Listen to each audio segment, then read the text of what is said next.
오늘 수업에서는 경기 순환이라고 알려진 것이 경제 모형을 소개합니다. 먼저 경기 순환이 무엇인지 정의하고 스위스 경제에 대한 경기 순환 모형을 이론적으로 검토합니다. 우선 경기 순환 모형이 보여주는 것이 무엇인지 정의해 봅시다. 경기 순환 모형은 간단한 모형으로 장기적인 국내 총생산 변동을 시간 경과에 따라 보여줍니다. 경기 순환 모형도의 세로 축은 언제나 한 국가의 국내 총생산을 나타냅니다. 실질 국내 총생산이 가장 유력합니다. 경기 순환 모형도에서 가로축은 몇 달에서 몇 년에서 심지어 수십 년의 기간일 수 있습니다. 예를 들어 우리는 이 경기 순환이 1990년에 시작되어 2010년까지 거슬러 올라간다고 말할 수 있습니다. 또는 스위스 경기 순환 시기를 더 과거로 거슬러 올라가 필요한 만큼 연장할 수 있습니다. 시간 경과에 따른 국내 총생산 수준의 변동이란 무엇을 의미할까요? 기본적으로 우리가 분석해야 하는 특정 국가의 경기 순환에는 4단계가 있습니다. 잠시 후에 경기 순환을 그릴 예정이지만 먼저 소개부터 시작하겠습니다. 그래서 우리가 이야기하고자 하는 것은 경기 순환 4단계입니다. 한 나라의 국내 총생산은 일반적으로 시간 경과에 따라 증가합니다. 이는 해당 국가가 경제성장이라는 것이 경제적 목표를 충족하고 있다고 가정하는 겁니다. 우리가 한 국가의 국내 총생산에 대해 관찰할 것 중 하나는 추세선이 있다는 것인데, 이 추세선은 스위스의 국내 총생산이 1990년에서 2010년 사이에 증가했음을 보여줍니다. 하지만 내가 소위 추세선이라고 부르는 것은 스위스의 경기 순환이 아닙니다. 왜냐하면 추세선의 순환이라고 할 것이 없기 때문입니다. 추세선은 그냥 우상향 선입니다. 추세선은 2010년 스위스의 국내 총생산이 1990년보다 상당히 높았다는 것을 보여줍니다. 그러나 스위스의 국내 총생산은 이 기간에 항상 성장만 했을까요? 아니면 단계적으로 진행되었을까요? 경기 순환은 이 20년 동안 그 나라가 경험한 국내 총생산의 여러 다른 단계를 보여주는 선입니다. 경기 순환의 4단계는 이렇습니다. 확장 고점, 수축 저점. 경기 순환의 각 단계에 대해 자세히 살펴보겠습니다. 하지만 이 단계들이 무엇을 의미하는지 정의하기에 앞서 우리는 스위스와 같은 나라에 대한 전형적인 경기순환 모형도를 그릴 겁니다. 우선 경기순환 가운데 경기 확장기부터 시작하겠습니다. 왼쪽 그래프를 주목하세요. 경기순환은 여기서 녹색으로 그리겠습니다. 1990년에서 시작합니다. 스위스 경제는 확장했습니다. 그 말은 스위스의 경제가 오랫동안 지속하여 온 경제 성장 추세보다 빠른 속도로 성장했다는 겁니다.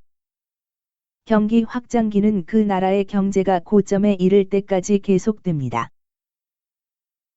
고점은 여러분의 물리학 수업에서처럼 파동상의 최고점을 말합니다. 여기서 말하는 파동은 경기 순환 라인입니다. 스위스의 경제는 어느 시점에서 고점에 도달한 뒤에 수축기에 돌입합니다. 수축은 시간 경과에 따라 실질 국내 총생산이 감소할 때 일어납니다. 다시 말해, 스위스의 경제는 경기 후퇴 상태입니다. 경기 후퇴는 경기 순환이 저점에 도달할 때까지 계속됩니다. 저점은 파동의 최저점입니다. 스위스 경제는 저점에 도달한 뒤 다시 한번 경기 확장기에 돌입합니다. 이 경기 순환은 수개월 또는 수년 또는 수십 년 동안 지속할 수 있으며, 시간 경과에 따라 스위스 경제는 몇 차례 변동을 경험하게 될 것입니다.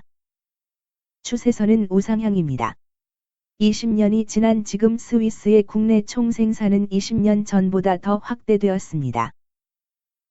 그래서 이 기간의 추세는 경제 성장입니다. 그러나 항상 성장만 하지는 않습니다. 확장기가 있습니다. 노란색으로 강조하겠습니다. 경기 확장기에는 스위스의 국내 총생산이 추세보다 빠른 비율로 증가하고 있습니다. 따라서 경기 순환은 추세선 이상으로 상승합니다. 제가 파란색으로 강조할 경기 수축기도 있었습니다. 경기 수축기의 스위스의 국내 총생산은 실제로 시간 경과에 따라 감소하였습니다. 따라서 스위스는 경기 후퇴를 경험하고 있습니다. 경기 수축기를 끝내고 확장기가 시작될 때 그걸 가리키는 단어가 있습니다. 이를 두고 경제 회복이라고 합니다.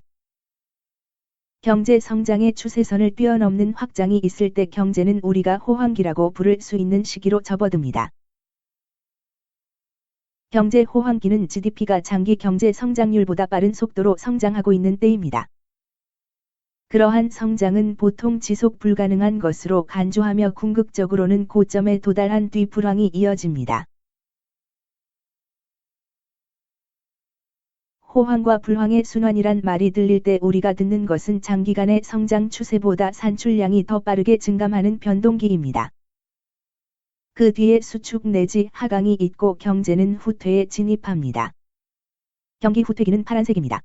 경기 후퇴기는 언제고 일정 기간에 걸쳐 국내 총생산이 감소하는 시기를 말합니다. 여기서 4단계를 살펴봅시다. 확장은 국내 총생산이 장기 추세보다 더 빠르게 상승하는 시기입니다. 고점은 국내 총생산이 감소하기 시작하는 시기입니다. 또한 이를 두고 불황이라고도 합니다. 고점은 경기 후퇴의 시작점입니다. 국내 총생산은 지속할 수 없을 정도로 빠르게 성장했습니다. 따라서 경제는 수축하기 시작합니다. 그렇게 된 까닭은 노동시장의 긴축 때문일 수도 있고 인플레이션이 미래의 경제 상황에 대한 불확실성을 초래했기 때문일 수도 있습니다. 자원이 희소해졌을 수도 있습니다. 수축은 후퇴라고도 합니다. 수축은 시간 경과에 따라 산출량이 감소할 때입니다. 실업률은 상승세입니다. 물가 수준이 떨어지는 경향을 보이고 디플레이션과 실업률 상승이 있을 수 있습니다. 마지막으로 후퇴는 경제가 저점에 도달했을 때 끝납니다.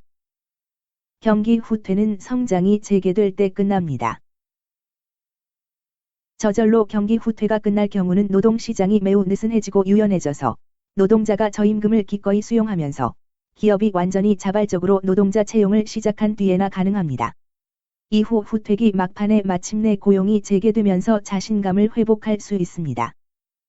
그 밖의 경우로 감세를 비롯한 정부의 확장적 재정 정책과 확장적 통화 정책을 단행함으로써 침체기를 끝낼 수 있습니다. 정부 지출 확대나 통화 공급 확대를 단행해 개별 가계와 기업 간의 신뢰를 회복할 수 있게 되면 다시 소비를 유도할 수 있을 겁니다. 물론 경기 순환 모형도에서 보듯이 경기 후퇴를 끝내고 경제 성장을 재개하는 것이 목표입니다. 앞서 교과 과정에서 우리는 세 가지 거시경제 목표를 식별했습니다. 경제 성장, 물가 수준 안정, 낮은 실업률이 그것입니다. 이러한 목표는 모두 경기 순환 모형을 사용하여 설명할 수 있습니다. 이러한 것이 경제 목표를 성공적으로 달성한 국가, 정부 또는 중앙은행은 궁극적으로 국내 경기 순환의 변동폭을 줄일 겁니다. 내 말은 그들 정책 주체가 장기 추세선에 더 근접하도록 경기 순환을 완만하게 가져간다는 뜻입니다. 장기 추세선은 시간 경과에 따라 해당 국가가 경험하는 경제 성장을 보여줍니다.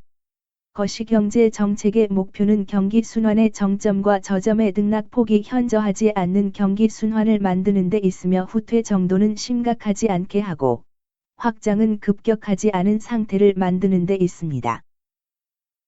현재 적색으로 표시된 경기 순환은 한 나라가 경제 성장, 물가 안정, 낮은 실업률이라는 것이 경제 목표를 효과적으로 달성하고 있음을 나타냅니다.